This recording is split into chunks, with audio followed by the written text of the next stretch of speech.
My name is Harper Lane. I'm 34 years old, and I'd like to say I'm used to disappointment, but that would be a lie. That morning, I was in line at the grocery store, holding a carton of almond milk and a pack of paper towels I didn't even need yet. My phone buzzed in my jacket pocket, and I ignored it. I didn't even have the energy to brace myself for what I knew was coming. The line moved slowly, the cashier chit-chatting with the customer ahead of me about donating to the local food bank. I stared at the tiles on the floor, feeling that familiar dull ache behind my eyes, the one that comes from being needed too much and rested too little. My phone buzzed again. Voicemail. I pressed play. "Hi, sweetie," my mom's voice began, unnervingly chipper. That's when I knew. "Just wanted to let you know we're having dinner tonight, but, don't come by. Your brother, Jason, will be there and, well, you understand, right? Anyway, love you. Talk soon." Beep. I froze. Rewinded. Played it again. Slowly, word by word. My brother's girlfriend, Carly. That woman who had been at our family gatherings less than 6 months, yet somehow felt entitled to dictate who was welcome at our own dinner table. The same woman who, just last week, had asked me if my job as a project manager was real career material or just a placeholder until something better came along.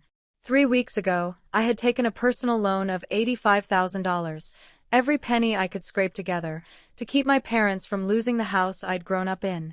The house where my father had spent 30 years building memories, the house where my mother insisted every Christmas be perfect.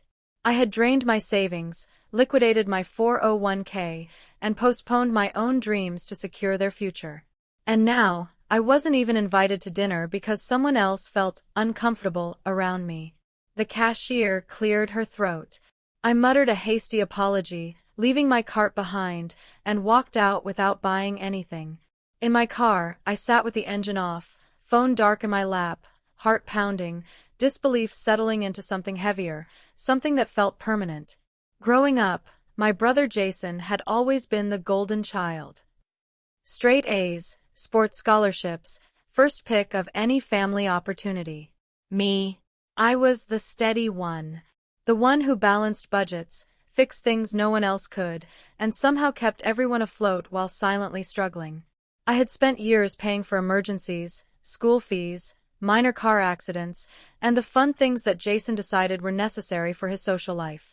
And all along, my efforts were invisible.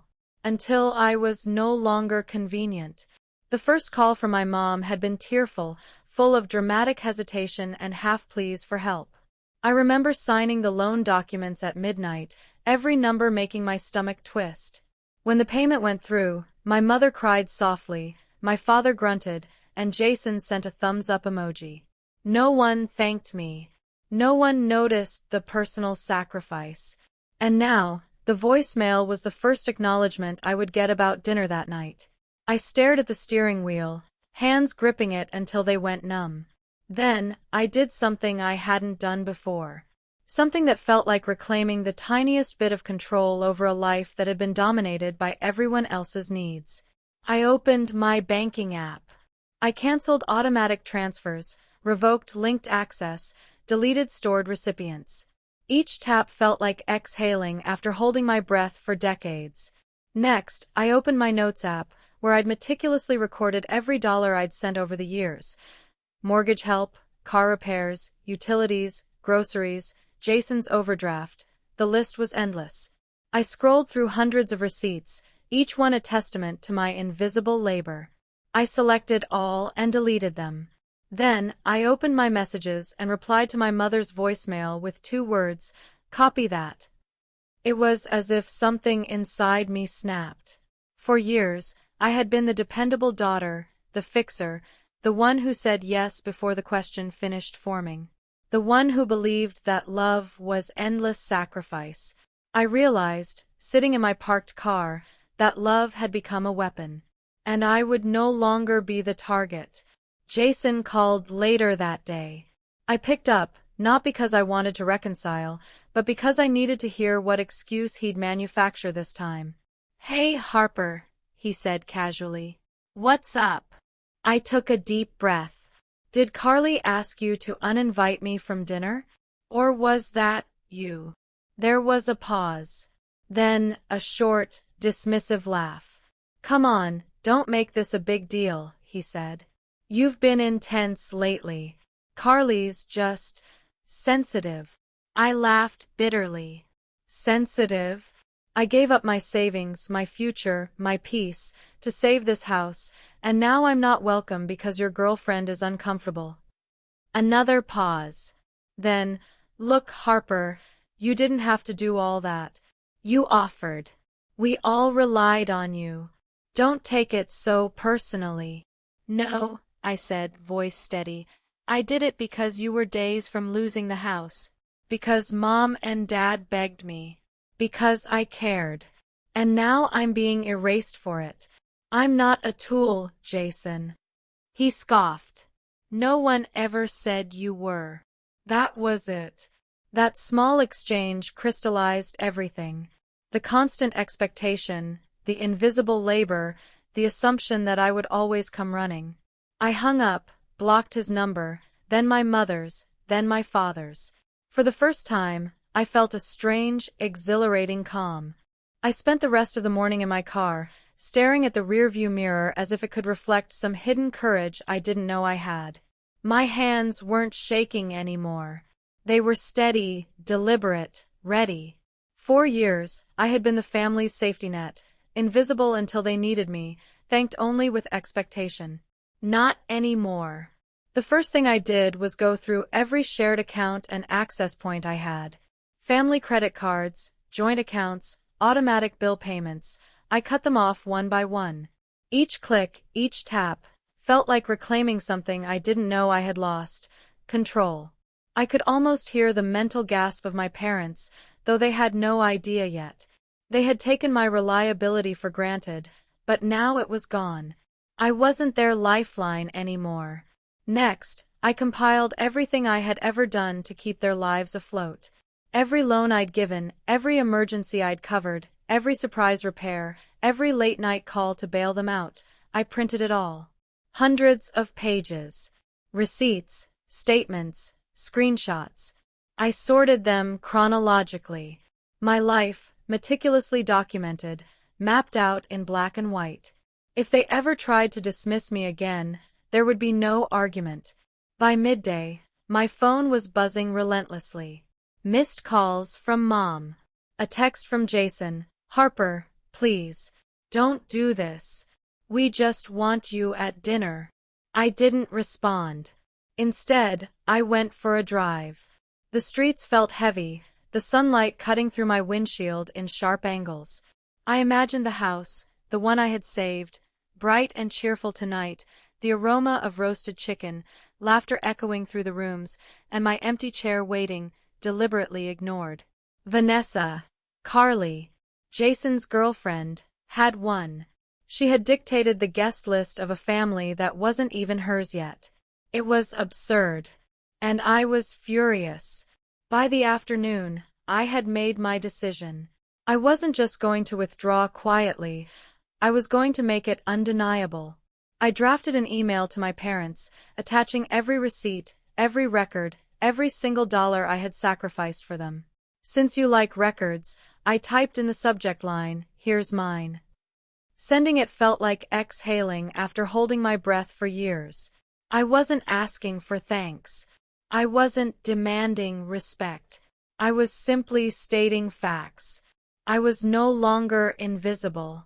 The response came quickly. Mom's email. Harper, this is cruel.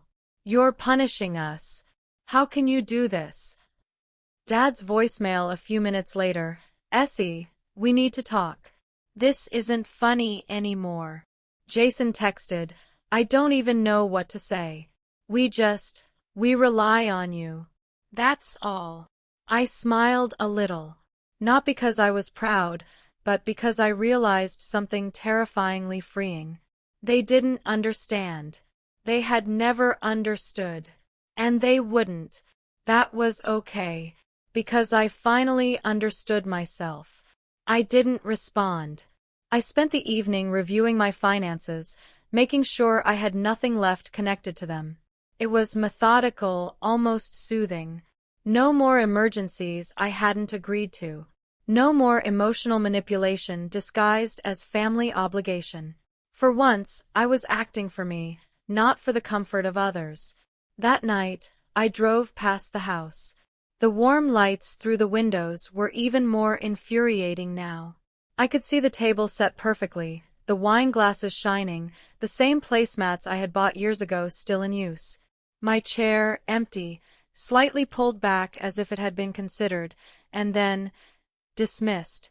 I sat there in the car, quiet, letting it sink in. Every year of silent sacrifice, every dollar, every favor, every time I said yes before thinking, I had been building their comfort at the cost of my own peace. And tonight, that realization hit harder than the voicemail ever could. I didn't cry. I didn't yell. I just sat there, breathing, finally realizing that I had the right to step away. The next morning, I took the first real action to solidify my independence. I called the bank handling the house mortgage. I stopped automatic payments. I revoked access to my accounts. I made sure that, financially, they could no longer rely on me without my permission. I wasn't punishing them, exactly. I was correcting a long-standing imbalance.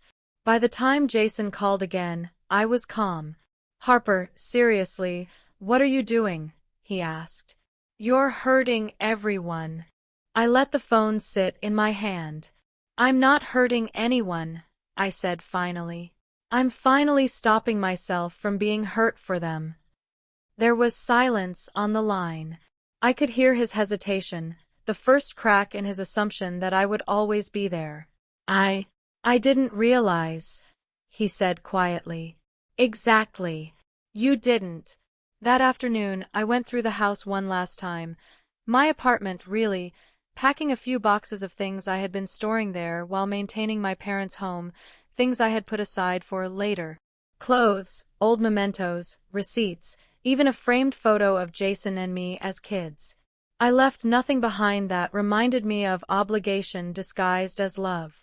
I had space now, a sanctuary that was entirely mine. The buzzing of my phone was constant. Mom, Dad, Jason, pleading, guilt-tripping, bargaining. I didn't answer. Instead, I sat on my balcony, letting the sun warm my face, drinking tea, thinking. Every message, every voicemail, every call was a reminder of the invisible chains I had carried. I refused them now. It was strange, this feeling of quiet defiance. It wasn't rebellion. It wasn't cruelty. It was simple, unshakable self-respect. I had done everything I could for them when they needed it. I had saved the house. I had stabilized the finances. I had been the reliable, invisible force. And now I was finally allowed to be visible, to myself first. The next evening, I parked across the street from the house I had saved. The same house that smelled like roasted chicken and fresh bread tonight, the same house I had fought to keep from foreclosure, now felt foreign. Warm light spilled through the windows. Laughter echoed faintly. My chair, my place at the table, was empty, tucked neatly under the table, as if it had been considered for a moment and then dismissed. I didn't hesitate. I grabbed the envelope I had prepared earlier, thick with every receipt, every bank transfer, every proof of my years of invisible labor. My heart was steady. My hands were steady. For the first time, I wasn't walking in to beg for acknowledgement. I was walking in to claim my presence and, in a way, my respect. Jason opened the door before I could knock. "Harper, you could have texted first," he said casually, like we were all still in some shared illusion of normalcy. "I wanted to see the house," I said calmly, stepping past him. "Or at least the part that was mine." Mom appeared from the kitchen, hands on her hips, her face strained with forced cheer. Dad sat on the couch, arms crossed, eyes narrowing. Carly, conveniently, was not in sight. I took a deep breath, then let the words come out clearly, loud enough that they couldn't pretend not to hear. "If I am your family, the least you could do is offer me a seat at my own table." Instead, I was erased because someone else decided I was inconvenient. Dad snorted. Don't start with that victim talk. You chose to help. Yes, I said evenly. I chose to help. And I also choose not to be used anymore. I choose not to be invisible. Jason stepped closer, his face tight. We didn't mean to hurt you, Harper. It wasn't personal. You know we rely on you. I shook my head. You relied on me when it suited you. You didn't think about me when it mattered. You didn't invite me to dinner. You didn't even warn me. Your girlfriend decided who was allowed in my own house. Mom's hands trembled. It's just a misunderstanding. I didn't mean it like that. I cut her off, letting my voice rise just enough to carry through the room. This isn't a misunderstanding. It's a pattern. Years of being relied on, used, and then dismissed when it's inconvenient. I've carried your emergencies for decades, and now I finally carry my own life. And tonight, my life does not include being invisible for you. I placed the envelope on the coffee table. Dad's eyes widened as he recognized the thick stack of papers. I watched him flip through it, seeing the moment comprehension hit. Loan cancellation notice. Revoked financial access. Letters documenting every transaction, every favor, every dollar I had sacrificed for them. Jason's mouth opened, then closed. Wait, what is this? This, I said, voice calm, is freedom. Freedom from being a tool, from being the invisible daughter. I saved the house. I stabilized your finances. And now, I'm taking back my life. Every payment, every favor, every emergency you put on me, it ends here. Mom gasped. Dad's face went pale. Jason ran a hand down his face. You're really doing this? Yes, I said. And I'm not cruel. I'm not punishing you. I'm reclaiming myself. For years, I thought loyalty meant sacrifice without limits. I was wrong. Love isn't giving until there's nothing left. Boundaries aren't cruelty, they're instructions. And I am finally following mine. Silence filled the room. Carly's absence made the tension more pronounced, as if even she sensed this confrontation could not be avoided. Jason stepped toward me. Harper, we're your family. You can't just. I can, I interrupted. And I did. I'm done begging for respect. I'm done proving my worth in ways no one acknowledges. Tonight, I leave my invisible role behind. You may feel panic, guilt, or disbelief. That's fine. I'm past caring. This envelope is just clarity. I've shown you the reality. What you do with it is your choice. My choice has been made. Dad's face flushed, Mom's lips trembled, Jason looked stricken. They all realized in that instant that I wasn't bluffing. The daughter they had always expected to bend, to compromise endlessly, was gone. What remained was someone fully aware of her value and unwilling to let others dictate it anymore. I turned toward the door, moving past them. Jason followed. Harper, wait. Please, don't do this over us. It's not fair. I stopped, looked him in the eye, and shook my head. Fair? I've spent years making your life fair at the cost of my own. No more. Blood doesn't obligate me to be invisible. I am not your infrastructure. I am not your fallback. I am not your tool. I am me. And with that, I walked out. The quiet of the night pressed in as I got into my car. No calls, no messages. Nothing but the steady, peaceful hum of the engine. For the first time in decades, I felt something I hadn't in a long time. Liberation. The next morning, the house was quiet, but the tension was palpable even from afar. My phone buzzed non-stop. Calls, texts, voicemails from Mom, Dad, and Jason, but I didn't answer. I had learned that for once, silence was more powerful than explanation. They needed to feel the weight of what their choices had cost them. Mom's first voicemail was pleading, her voice breaking. "Harper, please, we didn't mean to hurt you. We need you. This is serious. Call me back." I let it play once, then deleted it. There would be no negotiation. Not this time. Dad's calls were different. Calculated, controlled. "Harper, this isn't funny. You're making a mistake. You're punishing the wrong people." I didn't respond. Not because I didn't care, but because I finally understood something essential. I had been enabling their comfort for far too long. Now I had my own comfort to protect. Jason tried a more emotional approach. "Harper, it's not too late. We can fix this. We all rely on you, you know that, right?" I pressed delete on his text without hesitation. Relying on me had always been convenient, not grateful. I wasn't the family's safety net anymore. That afternoon, I sat at my small apartment desk, my new apartment, my sanctuary, and started organizing the space I had claimed as my own. For years, I had shared a home with obligations, with constant emergencies, with invisible labor. Now everything was mine. My energy, my time, my peace.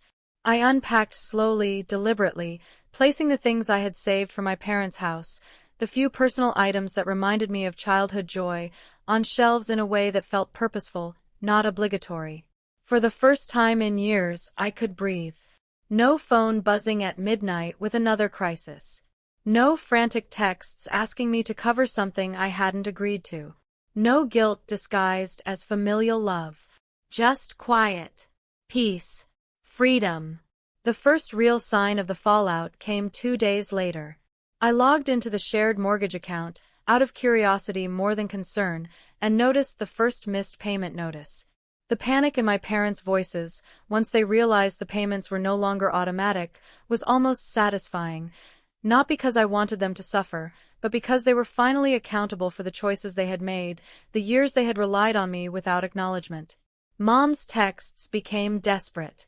"Harper, please, we're struggling. This is serious. Don't leave us like this." Dad's calls were frantic, repeated, impossible to ignore. Jason even showed up at my apartment one evening, trying to negotiate, to explain, to guilt me. I listened patiently as he stammered, trying to frame me as cruel, as if stepping away after years of invisible labor was a sin. But I didn't argue. I didn't justify. I simply showed them the truth of my actions and my life. I had saved their home, I had been there in every crisis, and I had documented it all. I had proven my loyalty. Now I was proving my boundaries. Slowly, the quiet of independence began to feel natural. I arranged my furniture, bought a small couch that fit the space perfectly, and hung nothing on the walls that reminded me of being someone else's caretaker. I cooked dinner for myself for the first time in years without rushing to accommodate anyone else's tastes or schedules. I went for walks without checking my phone every 2 minutes, expecting an emergency call. I slept without waking to someone else's panic. The contrast was jarring. The first night in my apartment, I left the light on, half expecting a call that never came. By the third night, I slept straight through until morning, a simple, quiet luxury I had forgotten existed. My body relaxed in ways it hadn't in years, muscles loosening, mind clearing. Work became easier too. For the first time, I could focus fully without the background noise of family crises. I accepted contracts I wanted, rejected the ones I didn't, and even hired help for tasks I had once done alone. I was building a life free from obligation disguised as love. The clarity was intoxicating. Yet, the house I had saved loomed over me, even from a distance. Social media updates from Carly reminded me daily that my chair was empty, that the family I had once put above myself was now comfortable without me. But each post, each filtered photo of laughter and wine, reinforced a lesson I had finally learned. I had been invisible until it was convenient. I would no longer allow that. Weeks passed, and the calls slowed. The texts lessened. Eventually, silence settled in, but it was different this time. Not the heavy, suffocating quiet of being unacknowledged, but a clean, calm quiet, the quiet of boundaries being respected, even if begrudgingly. I could finally think, plan, and dream without interruption. One afternoon, Jason stopped by again, this time without a plea or accusation. His face was different, older, less entitled, quieter. "Harper, I got a job out of state," he said, voice low. "I'll be moving soon." "That's good," I replied, simple, calm. No anger, no judgment, just acknowledgement. He hesitated. I wanted to say I'm sorry. For everything. For making you carry all of it.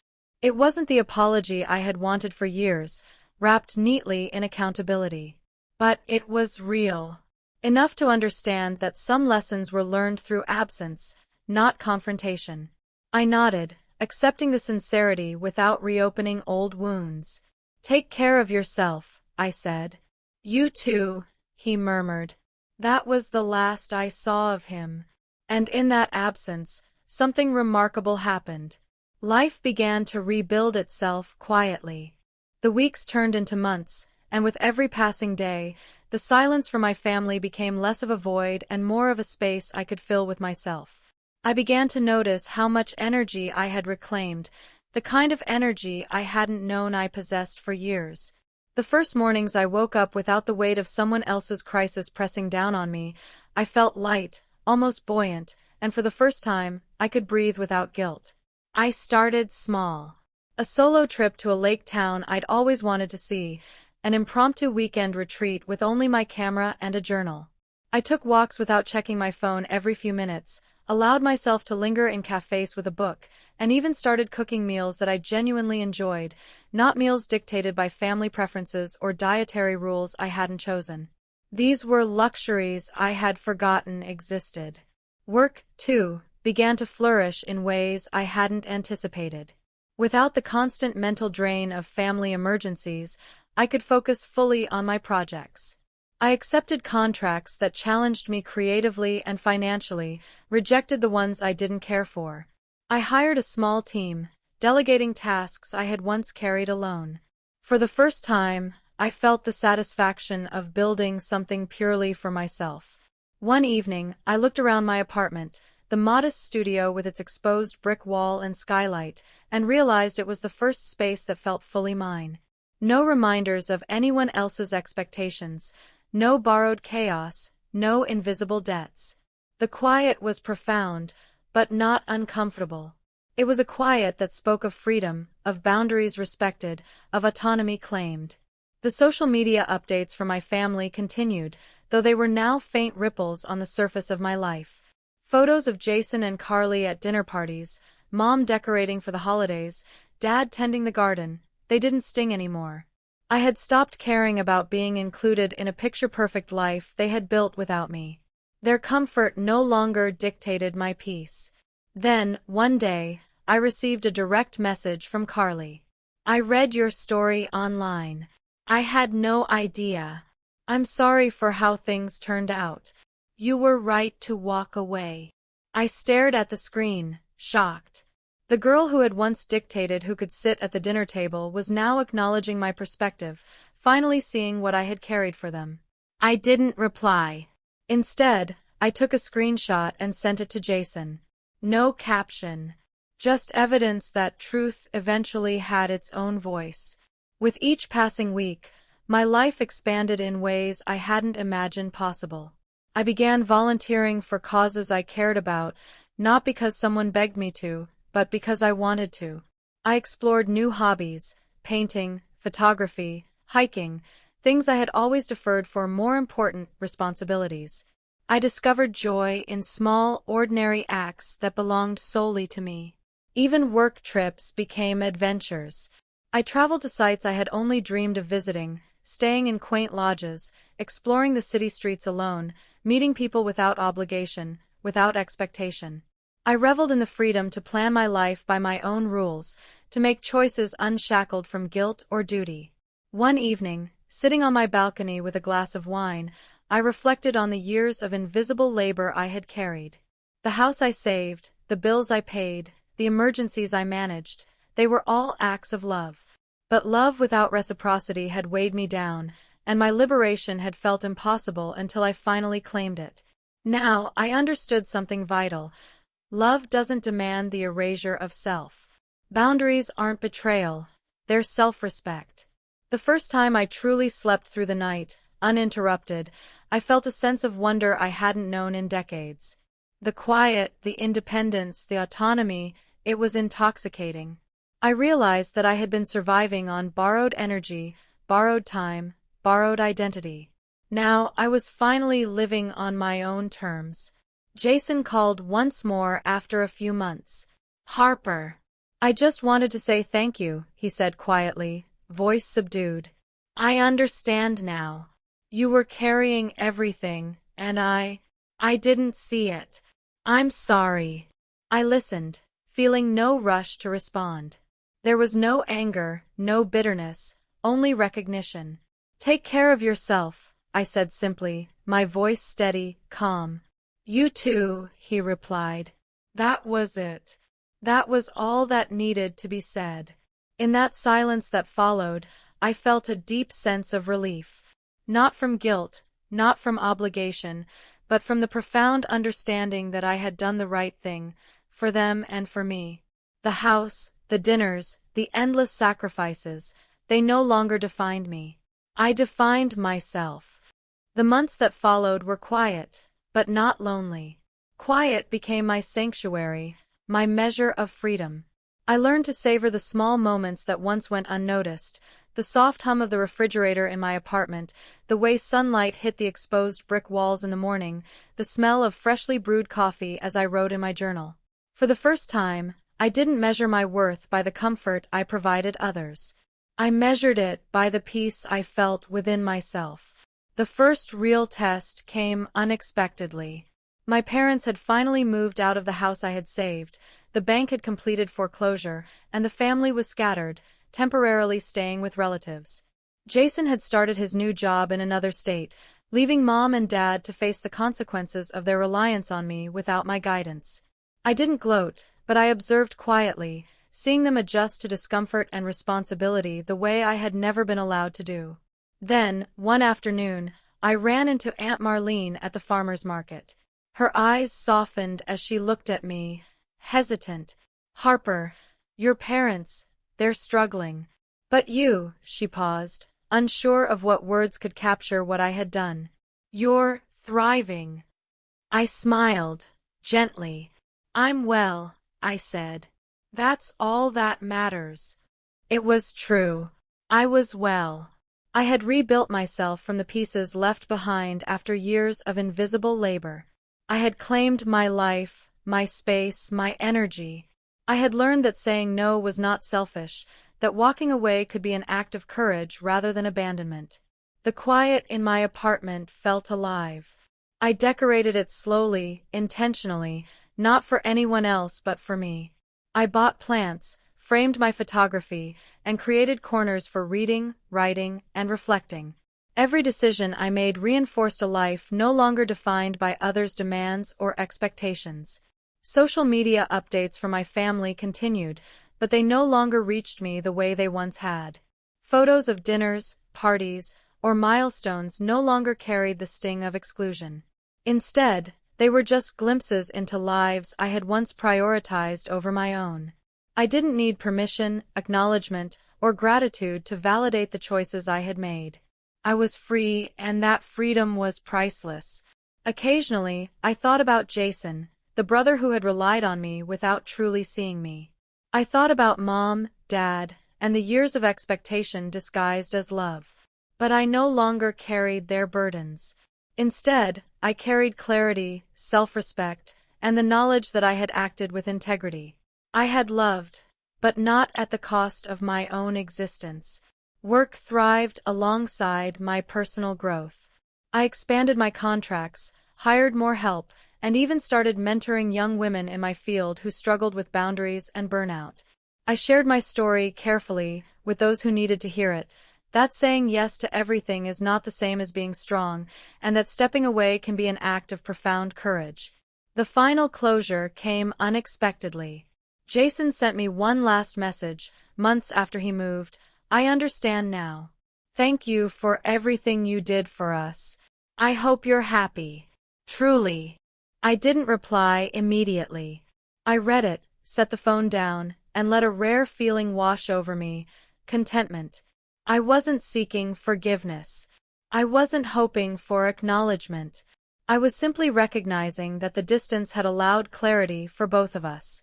I poured myself a glass of wine that evening, alone in my apartment, and reflected on the journey. The daughter who had sacrificed endlessly for a family that never fully saw her had transformed into a woman who valued herself enough to walk away. Boundaries, once foreign and almost frightening, had become a source of strength. Freedom, once unimaginable, had become my reality. Love, I realized, doesn't require self-erasure. Loyalty doesn't demand invisibility. Courage isn't always about staying and fixing, it's often about walking away before there's nothing left of you to save. And peace, real, unshakable peace, is a choice. I raised my glass to the empty room. To me, I whispered. To finally choosing me. No calls, no messages, no emergencies. Just the hum of the refrigerator, the sunlight streaming through the skylight, the quiet that once felt foreign but now felt like home. I had finally escaped a trap disguised as love. And for the first time in my adult life, I slept that night with the kind of calm that doesn't need validation, approval, or gratitude. I slept knowing that I had acted with courage, clarity, and love, not for them, but for myself. I wasn't the villain. I wasn't cruel. I had stopped enabling destruction and started enabling life, my life. And that, I realized, was the truest form of liberation.